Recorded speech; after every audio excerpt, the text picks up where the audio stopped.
My refrigerator broke one day and I didn't call a repair person. I didn't go to refrigerator repair school.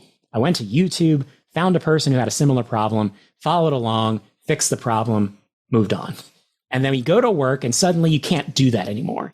Don't conduct your analysis in isolation because data is so incredibly powerful. Not defending just the tribe, but defending the organization. Those creative people that you really want to keep empowered, keep excited, keep motivated, keep thinking. A good experience pays dividends down the line. Stereotypes tend to break down in proximity. Welcome to We're Only Human, a podcast about human resources, business, technology, and the workplace.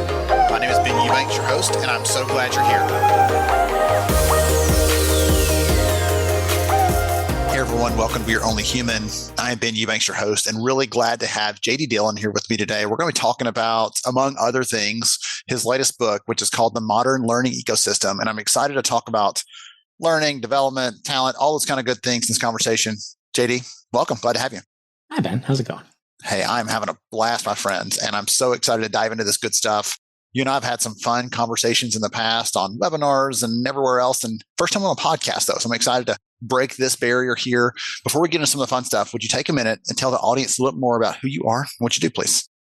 I am a learning and development professional who's a particularly strong advocate for supporting the frontline workforce. So my entire career has been somehow involved with supporting and enabling frontline workers. And by frontline workers, I mean the folks who interact directly with your customers and products every day, retail associates, delivery drivers, hotel workers, restaurant workers, and the like. So I came out of operational management. I used to manage movie theaters and theme parks before getting into learning and development in hospitality environments, contact center environments, logistics environments, and then eventually went into technology. So today I'm chief learning architect at a learning tech company that focuses on frontline employees called Axonify out of Waterloo, Ontario, Canada. I'm in Orlando, Florida. And then I also have my side gig or organization called LearnGeek, which is where I published a lot of content, wrote my book with ATD, the Modern Learning Ecosystem, and generally tried my best to help people is really, I think, what my role is to help the people who are responsible for helping people do their best work every day. So that's what I do. Awesome. You've got a way better elevator pitch than I do. So I've got to work on mine. That's my biggest takeaway from that little bit that you shared there. So out of any topic you could have chosen, you could have ranged across a lot of things. Why did you write The Modern Learning Ecosystem? Of all the things you could have written about, why this one? Why is this your big focus? Because Elaine Beek marched into one of my session rooms and demanded I write a book on it. And that is actually true. So if anyone's familiar with Elaine, she's written 88 books, I think is the latest total. Wow. Elaine, feel free to correct me if I'm wrong. But she has written a substantial amount of content, a lot of it in partnership with the Association for Talent Development. And it is a true story. I was speaking at an ATD Core 4 conference several years ago at this point, and I knew of Elaine. I'd never met Elaine in person. And I'm facilitating a session. I see Elaine walk in the back of the room. Session ends. She comes up to me, and the first thing she says to me is, "You should write a book about that." And I said, "Hi, Elaine, I'm JD." But that was part of the influence. So I had conversations with different publishers. Like you said, I have a certain set of topics that I engage with or apply or talk about a lot. So there were conversations about exploring different types of themes. Top of the list is often frontline worker enablement because it's where I've spent the majority of my time. But I kept coming back to this idea of a framework that frankly was present in the very first presentation I ever delivered in learning and development. First conference I ever went to as a speaker included this one diagram that was meant to show how I was trying to evolve my strategy and evolve all the tools and tactics that I was applying to get outside the kind of four walls of traditional learning resources, tactics, content, technology to better support the organization I was with at the time, which was a contact center environment. And it was that really ugly diagram that kind of followed me throughout the next 10 years to this point. And it started to show up again and again as kind of a useful version of what should it look like? How should we make decisions differently? How can we provide a more holistic experience that scales more effectively, keeps pace with change, takes advantage of all of the things that we can do to help people do their jobs better? And I, over time, refined it down to what I now term the Modern Learning Ecosystem Framework, or MLE framework. And it just kind of became that thing that I anchored a lot of my other conversations to. And today, I'm anchoring my AI-related conversations to the framework because what's been reiterated to me over time, because I tried to retire it several times because I kind of get tired of talking about the same stuff over and over again. But people kept saying that it was kind of a simple way to think about the broader complexity of helping people do their jobs effectively. And I started to use it as an anchor point like other people were using it. And it just kind of becomes an interesting way to explain all of the different ways we can try to enable people to be effective at their jobs. And then when it came time to write a book, it just made sense to go to the framework that I've been using as kind of that centerpiece of my strategy for now almost 10 years. And the thing that a lot of people kept asking me to talk more about. So that's where I began. That's a ton of fun, though. To be known for this thing, to say, of all the things I could write about, I'm going to go back to this one that has really been a core truth for a lot of people. Whether you meant, again, when you started out, you had no vision that it would be like that. For one of those slides you throw into any presentation is ever going to be the thing that someone holds to as their source of truth. And that's a ton of fun, though, to say, let's go really deep there, because that one slide can't tell that whole story. And all the times you talked about it, you probably still didn't tell the whole story. And so to be able to pull that out into a full-length book, that's a ton of fun. So give the audience like a couple of snippets from the book, a couple of big ideas. Here's 2 or 3 takeaways you could get. You pick this book up. Here's what you can expect to get from that. Well, I'm told that the modern learning ecosystem outlines a practical approach for navigating nonstop workplace change. At least that's what the back of the book says. Yes. But thank you, publisher. That is really the idea of how, and the question that I pose in the book is just how do we keep up? And the reality is, and the reality that I experience as a learning and development practitioner in different contexts, supporting different audiences at different organizations, was just, I don't have the time and the resources to try to solve every problem. And I found myself prioritizing or being prioritized, right? Being told, this is what you have to work on because, or I can only address 1 or 2 of these problems. So I'm only going to support part of the audience with part of what they need. And when things started to change for me was when I kind of took a step back from the day-to-day and the stakeholder demands and compliance requirements and thought about the broader story of how people learn and develop at work, the various different tools people use to solve problems, the various different tools that are available in the average workplace. And how can I take better advantage of them to create an experience that's more like what we experience every day in our personal lives? And I always make the joke that at home, you can solve amazingly complex problems because you have access to the internet.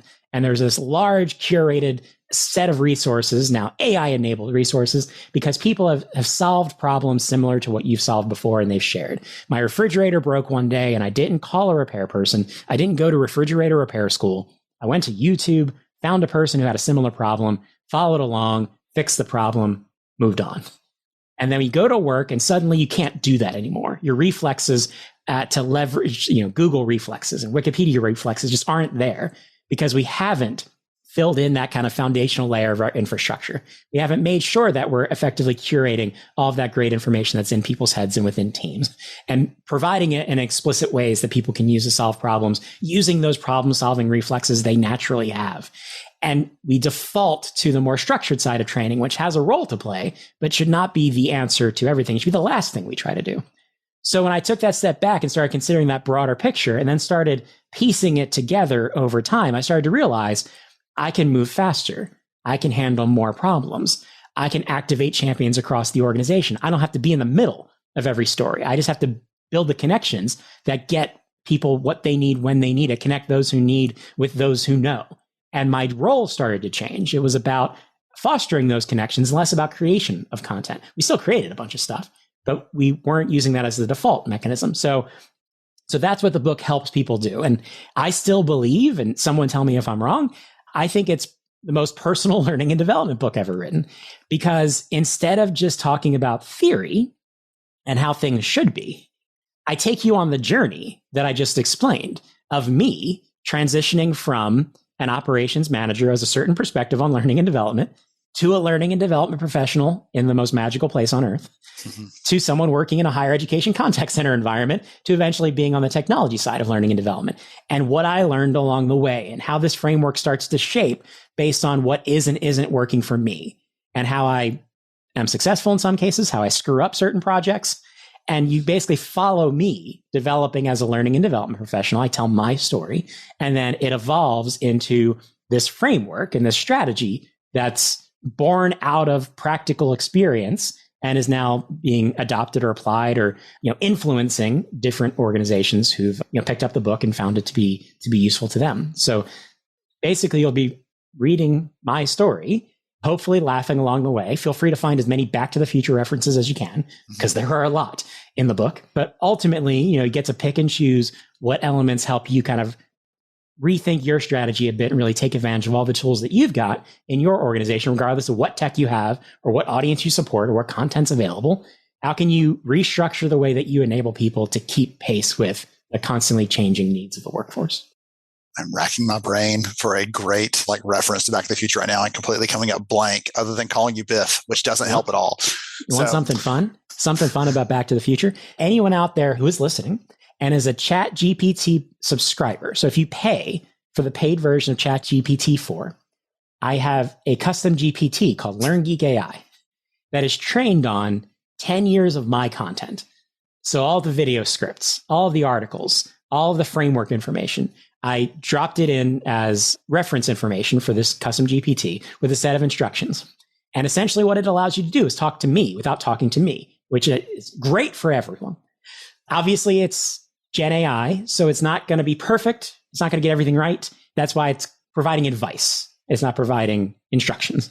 However, one of the parameters that it operates based on is that every response to a question to LearnGeek AI makes a reference to Back to the Future.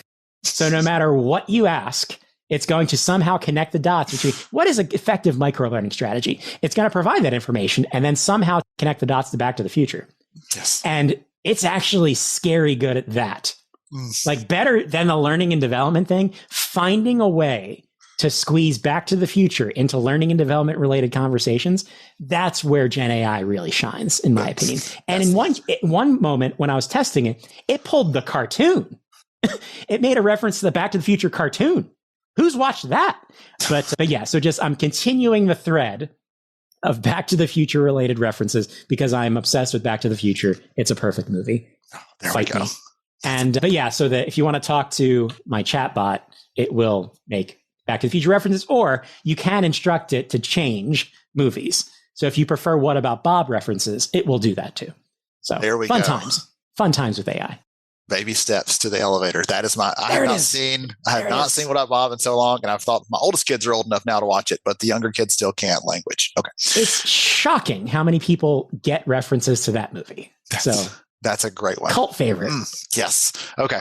So one of the things I want to ask you about, because you are, as you talk to this journey that you've taken, you are now entrenched and steeped in the learning technology space. It's what you do every day. You see the landscape. You talk to employers who are trying to figure out how to make these things fit together, all that good stuff. One of the things that we have seen, this interesting evolution, I'll call it, in the last few years, I've seen it. First time I was like, oh, interesting. The second time I was like, okay, that's kind of worth noticing.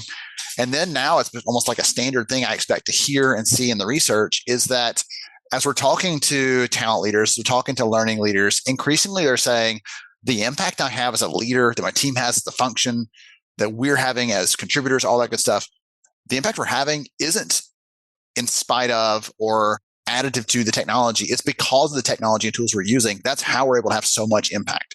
And if you were to take me tomorrow and say, I need you to do this work, but I want to strip away those tools, it'd be like, give me a rotary phone and trying to do this. I could not make that happen. And I wanted to get your take on that because are you seeing the same kind of thing? Are you hearing that from the companies using these technologies and things? Just because it seems to be this shift that's become the example you're talking about, ChatGPT and some of these other things that you're using to support the community. I'm seeing more of them saying this is a definite necessity, not just a nice to have, not a necessary evil, not just got to find a vendor, but I need this thing because I want to have that impact on our people. Just kind of what's your take on that? Are you seeing that as well? Are you hearing that? And what do you think? From what I've seen, we've definitely shoved forward in terms of the meaningful application of technology to enable effective performance in the workplace, especially as a result of the past couple of years. I think the past couple of years was not only did it change in some cases how work is done, it introduced more of a hybrid scenario. I think the remote work trend is sliding the other direction. So it's more in talent development, learning and development about working with, providing an equitable experience across the different ways work is done, inclusive of office-based workers, hybrid workers, and frontline workers, because they all have meaningfully different experiences. But I think it's kind of this interesting nexus or confluence of circumstance, right? Where the nature of work shifted around on us very quickly. A lot of that required a technology-based solution to be able to just keep moving forward, especially in the case of people working remotely. And then there are a lot of questions asked, and I'll use the frontline employee base as an example, where suddenly we realized, we knew, but we hadn't been impacted by kind of simple limitations of our kind of existing tool set. So just use the example of, if the executive team wants to talk to the entire frontline workforce, how did you do that before? Usually the answer was, well, the message comes from the executive team, goes to the corporate comms people. They then post something on the internet that most people don't see because you don't use the internet as part of your day-to-day work. And then they send an email through to district management, who forwards the email down to frontline management, who then in a team huddle somewhere might relay the information and then post it on a bulletin board. That was frontline communication strategy in 2019. That does not keep pace with what happened subsequent to 2019, right? So suddenly organizations looked around and said, why can't we do this more effectively? Why can't we scale? Why can't we move faster? These are solved problems in the technology world, but we haven't reimagined the work experience around those capabilities. So now we've gone from a world where we're posting things on bulletin boards to communicate to the essential team that brings our visions to life every day, to a world where more and more organizations are building super applications, where you're taking all of these disparate capabilities, the HR team's capabilities, the learning team capabilities, the operational capabilities, and bringing them together into a unified digital experience that's on smartphones in people's pockets. None of that's necessarily new capability. We just didn't step back to rethink the work experience and realize how we can make meaningful improvements, and not just people's performance and satisfaction and retention, operational improvements and business outcome improvements, by shifting the way we think about technology-enabled work. So I think we suddenly have these capabilities. Mobile has come in on its own. A lot of mobile technology is introduced as a result of the pandemic. Walk around a grocery store nowadays and count the mobile devices, right? Significant screenage going on in a lot of different workplaces, in addition to folks like me who sit in front of a screen most of the day. So I think we've been able to take advantage of some of those shifts in technology, the introduction of new technologies in different parts of the workplace, and start to reimagine how we can use that technology to enable work.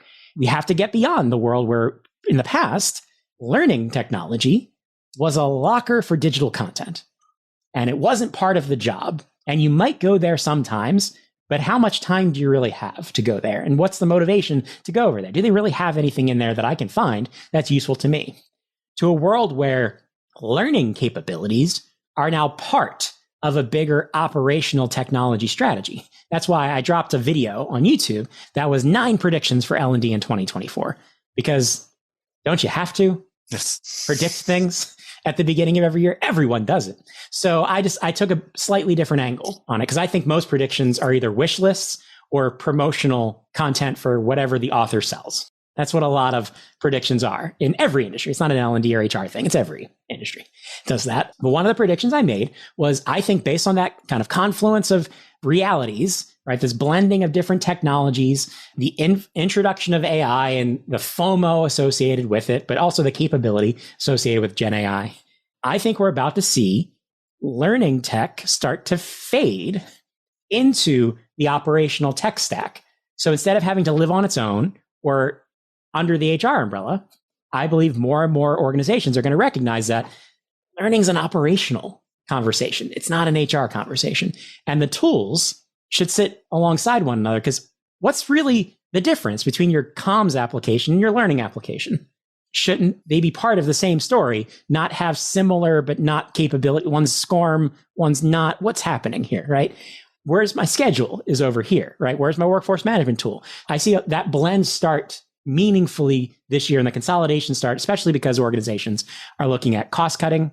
They're looking at simplifying the tech stack. They don't want to have 15 tools if 3 will do the trick, but they're not willing to give up capability in that trade. So that's where I think we're going to start seeing a more and more meaningful consolidation of the digital experience of work. You see that with Teams. You see that with a lot of these frontline super apps.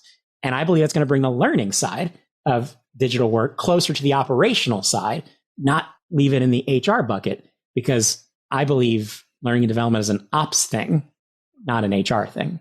But that's how I see tech evolving and kind of the perspective around tech evolving. So can I challenge you on that a little bit? Or ask you, I guess, a follow-up related to it. So do you think that is more heavily true? Because the story that the picture you're painting here, I guess, seems very accurate to me from a frontline perspective. That seems to make sense. That's what we're seeing across some of the different companies we work with and talk to. But do you think the same thing is true for those workers who are not on a front line? It makes sense to me that and we're seeing in some of our data on the front line that they are getting more learning on their mobile device or using that for more things at work. But I wonder about those of us who are in more traditional jobs or in desk jobs, what do you want to call them?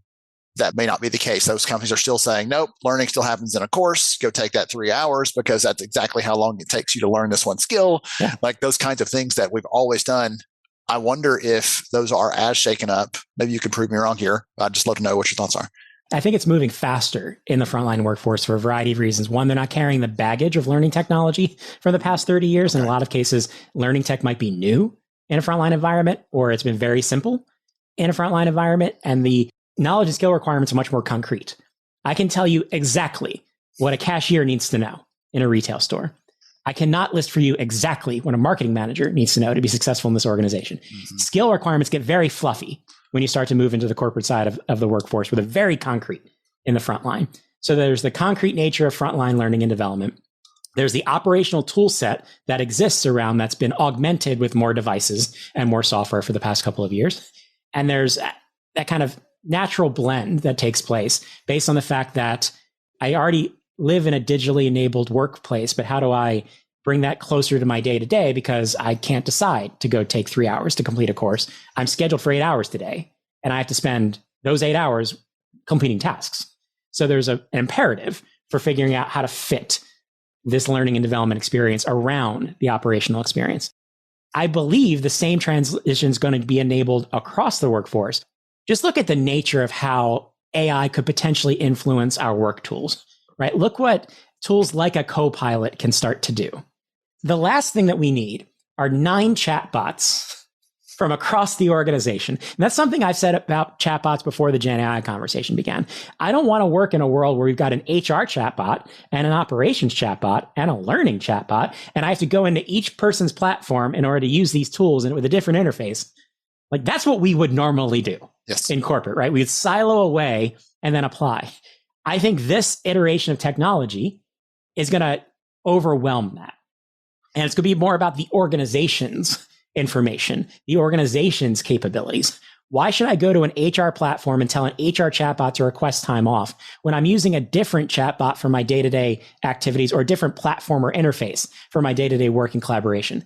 So it's not necessarily that the tech goes away, but I think you'll start to see it fold unto itself, where it's more about the kind of deep data and functionality coming out of these different systems, but manifesting in that overall operational layer instead of it manifesting in an HR layer or manifesting in a marketing layer, right? It's about where I do my work every day. How does these capabilities plug into that?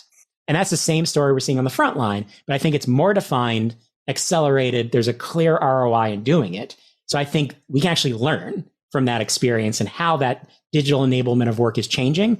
And then what does it look like for other parts of the organization? Because we do work in meaningfully different ways. So our tools should reflect that versus having to be forced into one version or another. But I do think that's where we're going, just at different paces in different ways. I really love that answer. I think about the frontline piece you're talking about here, and there are people who hear frontline and think, oh, well, that's this lower skill, that's very simple. And like in some cases, it is simpler and more well-defined. You go serve a table for 8.5 hours and tell me that that's a simple job.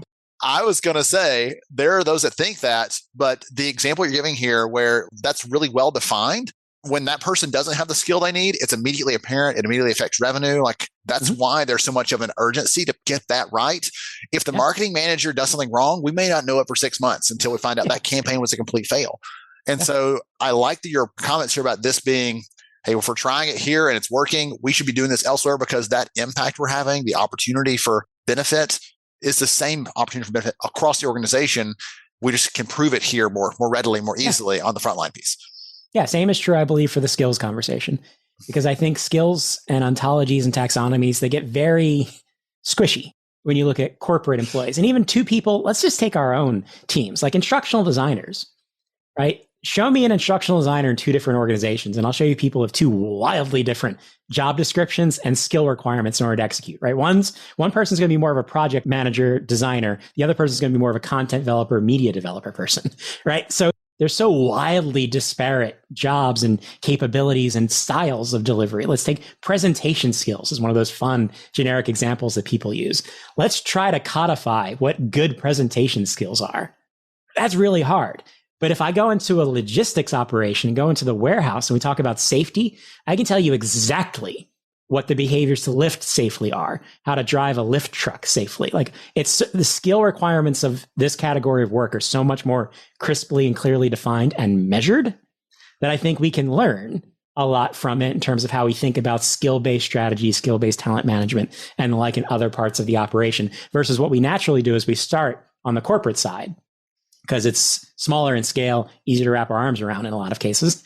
And then we try to figure out how it works on the other side. I think there's a lot we can learn from frontline enablement strategies and the challenges that people face, especially because you're often dealing at scale, right? If you're a large grocery chain, you might have 300,000 employees across 40 states. That's a hard math problem to solve as opposed to your 5,000 corporate employees who all work in the same building. That's a lot easier when you think about it.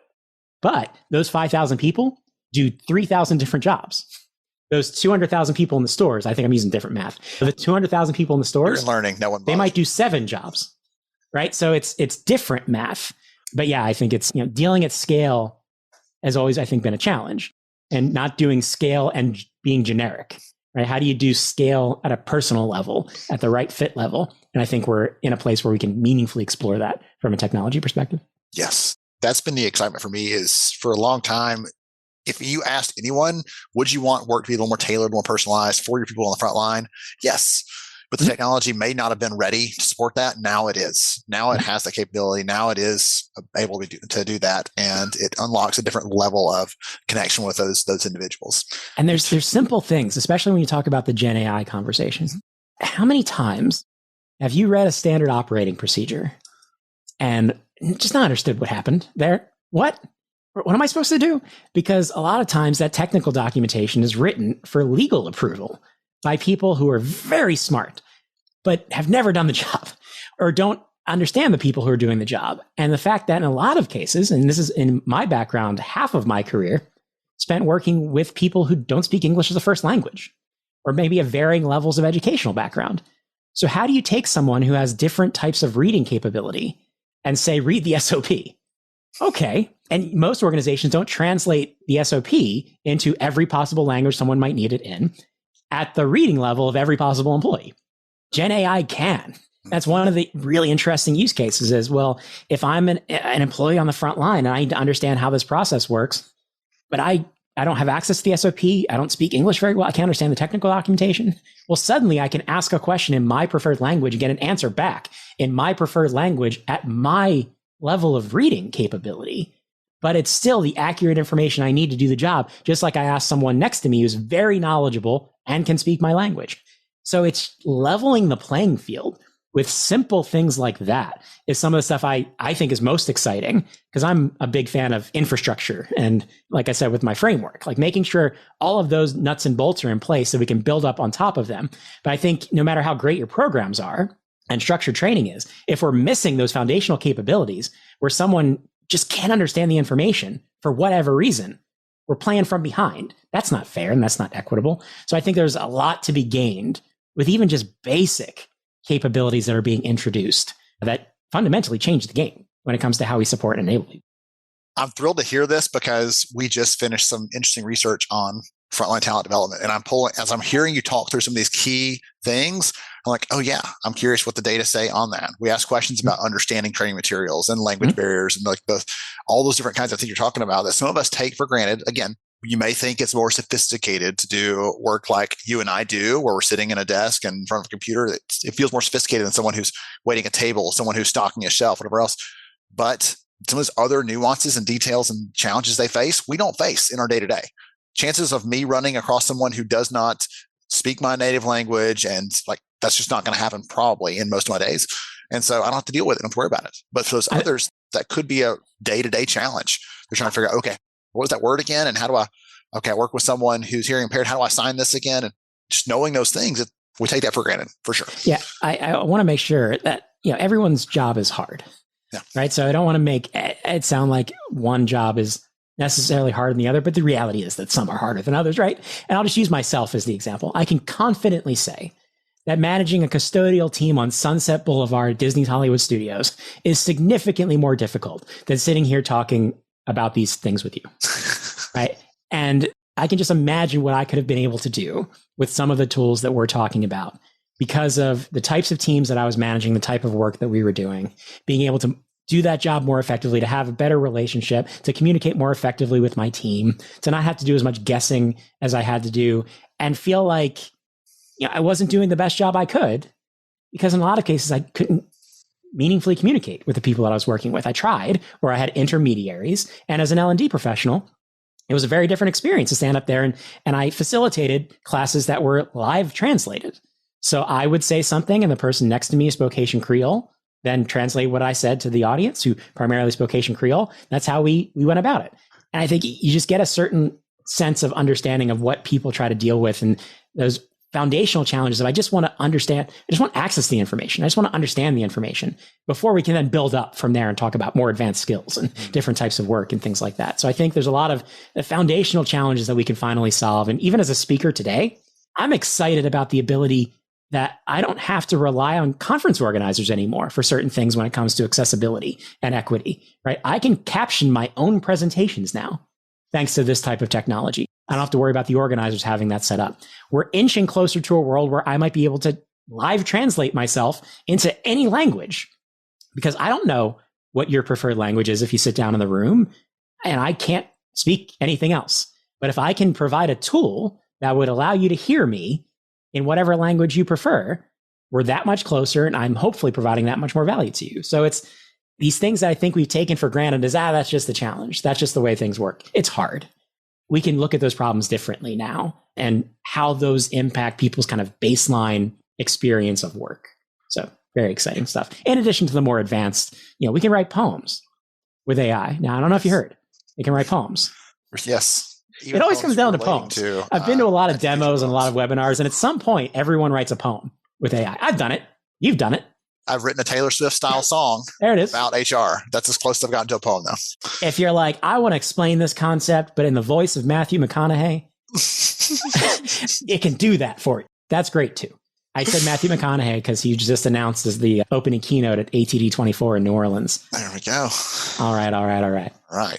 Okay. So you've mentioned so much fun stuff here today, like the GPT with LearnGeek and some of the other kinds of things. If someone wants to connect with you, follow up, follow your work, get back to the future references, what's the best way for them to do that? Tons of value coming from me. So you can find me online. So LearnGeeks at learngeek.co, Axonify at axonify.com. I'm always all over LinkedIn, so let's connect on LinkedIn. I'm easily found there.